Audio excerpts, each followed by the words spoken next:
મુખી, દિયોદરમાં દુકાળ પડ્યો છે ત્યાં આટલા બધા ભિખારાઓને લઈને લગ્નમાં માંગવા આવ્યો છે? શંભુજી, માંગવા નહીં, લેવા આવ્યા છીએ દિયોદરની વહુવારું રાધાને. મુખી, તમે તમારી બેન દીકરીનો વ્યવહાર બે કોડીના રિક્ષાવાળા જોડે શરૂ કર્યો હશે. તમે ઉકાળો છૂટવા લાગ્યા છો મુખી. અમે નહીં, અમારી ઊંચી ખાનદાનીનું ખમીર હજુ ખૂટ્યું નથી. અને હા ચોડામુખી, તમે અહીં જો આજ આમ જાન લઈને શંભુજીની આબરૂ કાઢવા આવ્યા હોવ તો એક વાત જાણી લેજો કે મારો ભાઈ અહીં વરરાજો બનીને આવ્યો છે. અને એટલે જો કોઈ ગરબડ થાય ને તો લોહીની હોળીએ ખેલતા અમને આવડે છે. નહીં, અમે લોહીની હોળીએ ખેલવા નથી આવ્યા, પણ સાચી લાગણી વાળા બે હૈયાઓને જોડવા આવ્યા છીએ. સંબંધ બાંધતી વખતે હૈયાની લાગણી નહીં, માણસની હેસિયત જોવી પડે છે. ક્યાંય રિક્ષાવાળાની ઝૂંપડી અને ક્યાં આ હવેલી. કુદરત જ્યારે બે હૈયાને ભેગા કરે છે ત્યારે ઝૂંપડી અને હવેલીની ઊંચાઈના તફાવતને માપીને નથી ભેગા કરતી. કોઈ શિયાળિયાથી સિંહની બોર તરફ ના જવાય. કાગડાની થાળીમાં તો કાગવાસ હોય, લગનનું જમણ નહીં. અરે કોણ શિયા ને કોણ સિંહ એ તો હમણાં જ ખબર પડી જશે. હિજડાના હાથથી તાળી પડે એના હાથમાં લગનની તલવાર ના શોભે.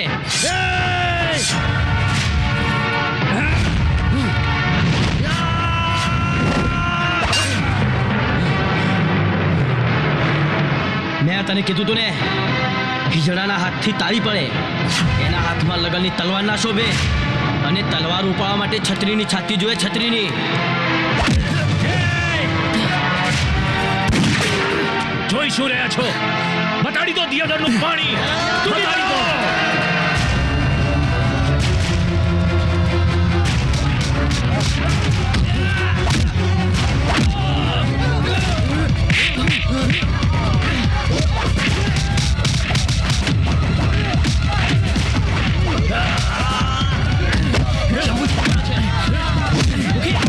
છોડીએ.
કોઈ અંદર ઘૂસવું ન જોઈએ.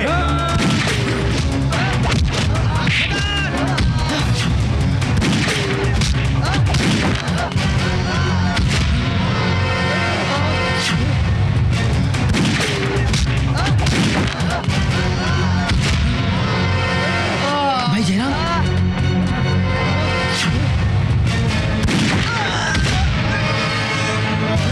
જયરામ, જયરામ.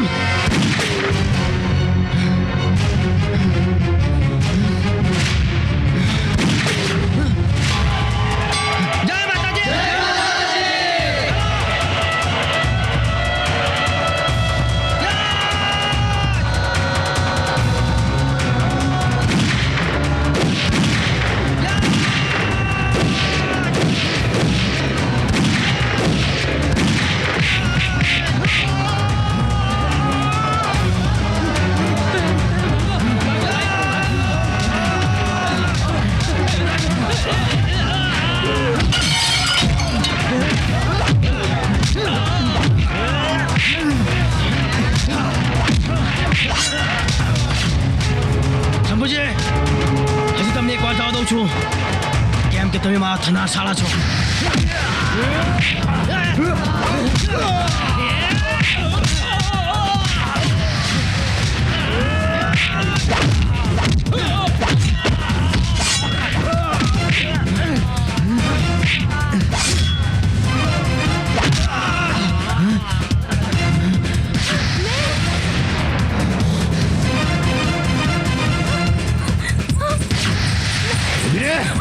જાય છે ક્યાં?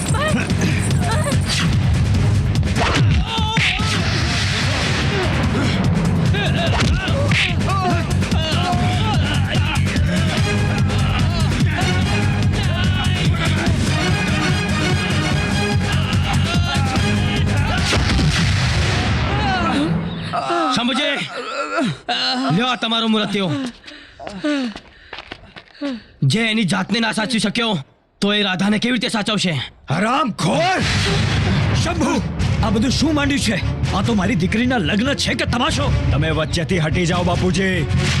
તમને કઈ ખબર પડતી નથી. ખબર નથી પડતી કરીને આખી જિંદગી મને ક્યારેય બોલવા જ નથી દીધો, પણ આજે બોલીશ.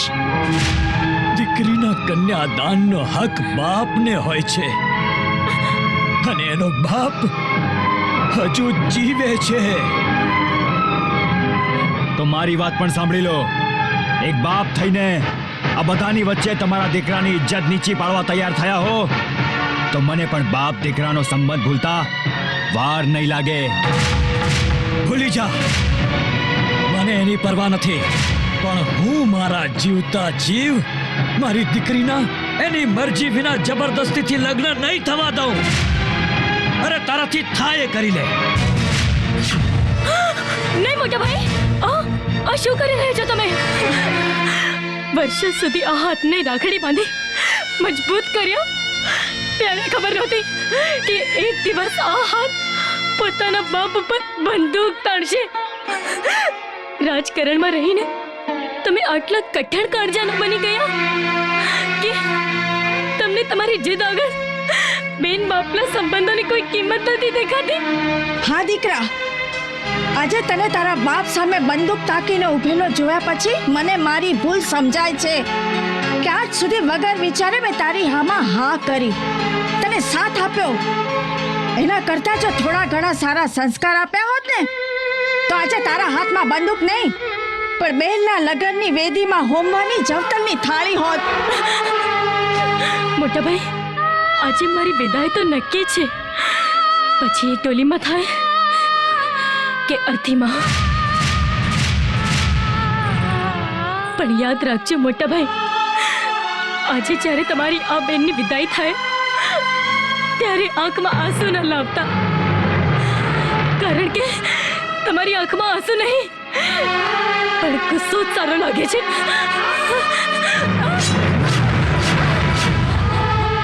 બસ બેન બસ, મને મારી ભૂલ સમજાય છે. જો મેં બંદૂક પણ ફેંકી દીધી છે. હવે તારા લગ્નમાં જવતર હોમવાનો હક આપી મારી ભૂલ સુધારવાનો એક મોકો આપ.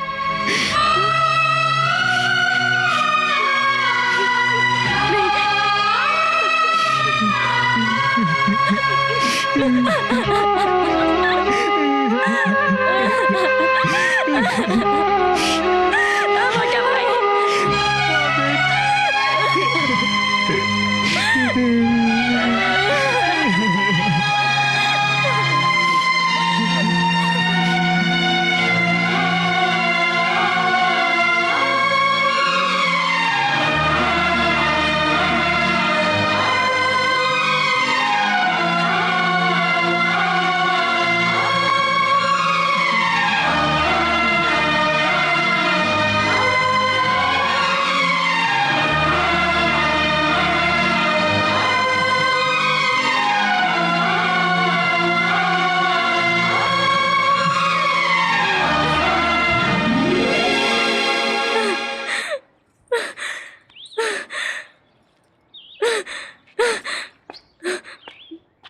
બળવંતજી, મને માફ કરી દો.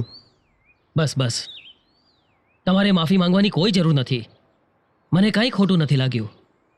અરે આજે મને સમજાયું કે મનના માંડવાની ઊંચાઈઓ આગળ ગમે તેવા મહેલો પણ નાના પડે છે. જાઓ, રાજી ખુશીથી તમારી બેનના લગ્નમાં ચૌતલ હોમો. હે ભગવાન,